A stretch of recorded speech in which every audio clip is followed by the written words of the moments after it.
satellite scan.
Crime statistics show an increase in truck hijackings. What modus operandi are these gangs using, and who and what are they targeting? Yusuf Abramji investigates.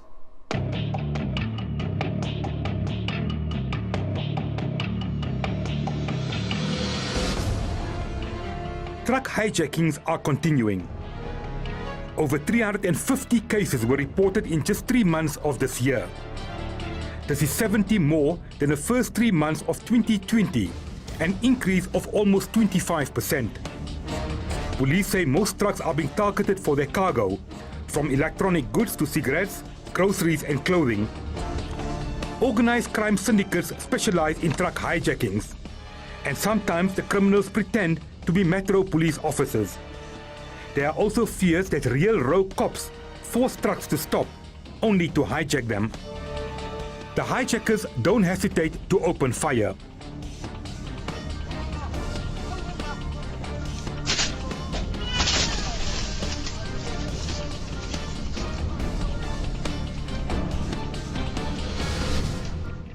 Drivers are taken hostage while the loads are being emptied.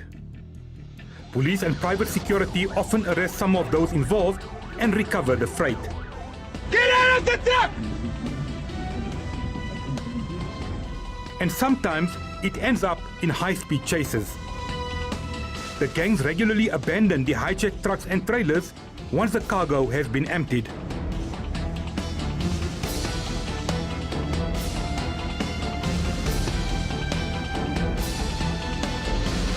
Criminal gangs continue to target trucks for their cargo. There are several hotspots across South Africa, including the N12 here on the East Rand and the N3 between Gauteng and KwaZulu-Natal.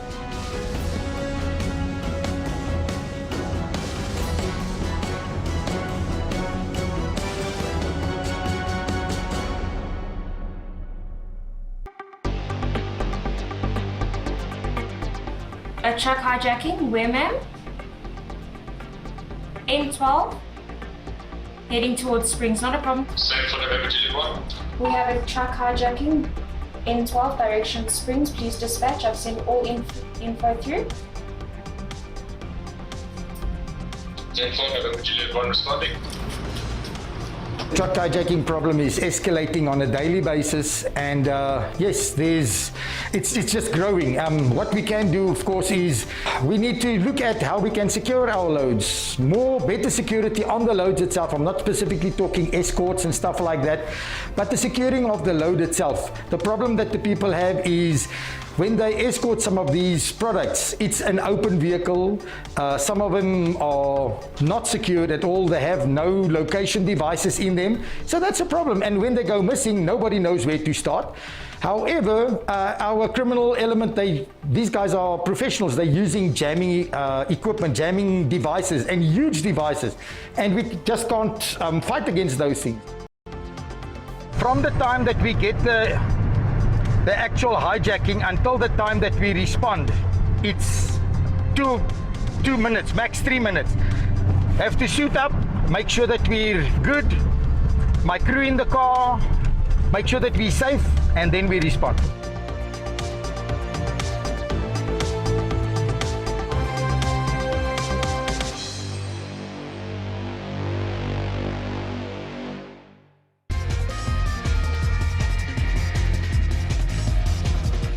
As a driver, aren't you scared of becoming a victim of a hijacking? I would say we are scared because we don't know what will happen. But because we are the drivers, we need to be careful on everything that we are doing on a daily basis on the road. How often are your trucks hijacked? Sometime once a month, sometime after a while. But if I recall correctly, last month we had a hijacking. But luckily we managed to find the truck. Did you ever come close to being hijacked? Yes, last month, I was driving on N3 there by Moy River. I was going down to Durban. Two vehicles, the one was in front of me, the other one was on the side. They tried to pull the gun on me.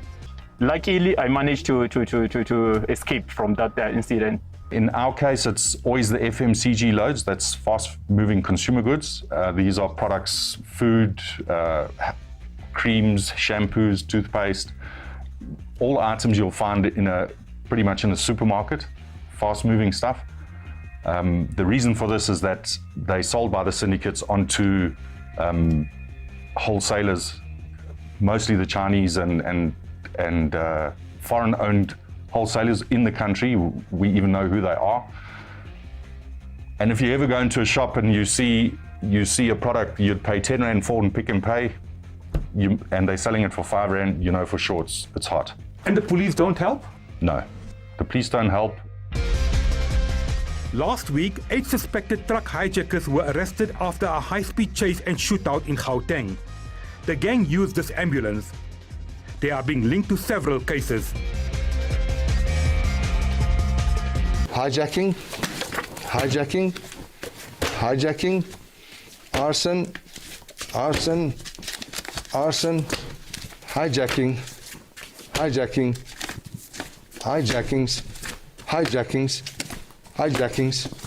hijackings, I can irritate you with this for the whole day. And we're talking of thousands of cases. Of 15,000 cases that we handled the last, let's say, 32 years. It has become a very big economical sabotage.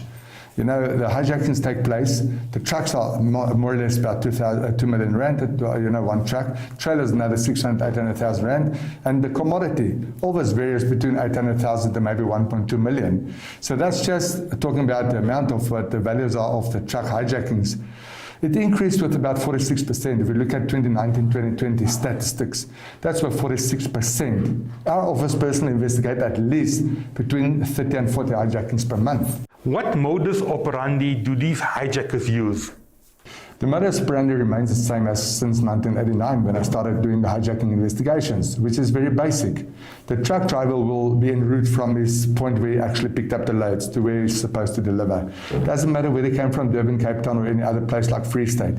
Mainly on N3, N1 or on the other routes or R59s, so we'll get pulled over by the traffic department or police, dressed in full uniform, marked vehicles, pulled over, then the traffic department or the police inspector will allege that they want to see the driver's license, or they will claim that the rear taillights are not working at the back. As soon as the driver gets out of the truck, that specific group has done the job. A second group came in, a second phase, they mobilized the driver, either put him inside the truck, start moving with him for a little bit, and put him in another vehicle, go and detain him somewhere else, where they keep him hostage for 4 or 6, 10, 12 hours, and they leave the scene with the truck from there. With a third group, then again, that is supposed to take it either to a warehouse or a facility where they can offload the commodity. It's difficult to claim a success rate, specifically with loads. Truck-trailer combinations, we recover mostly, even if it's cross-border. I would say there's maybe a 70% chance of recovering those. There's obviously 1 or 2 that you miss. Depends on how quickly you get appointed after the incident, become aware to the clients and the customers.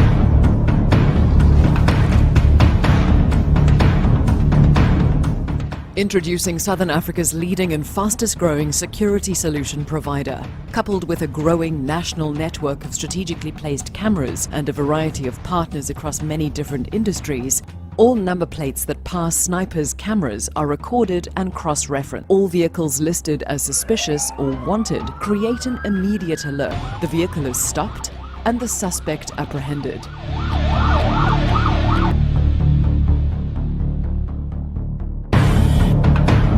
Join forces with us in combating crime today. Contact the Sniper team for more information.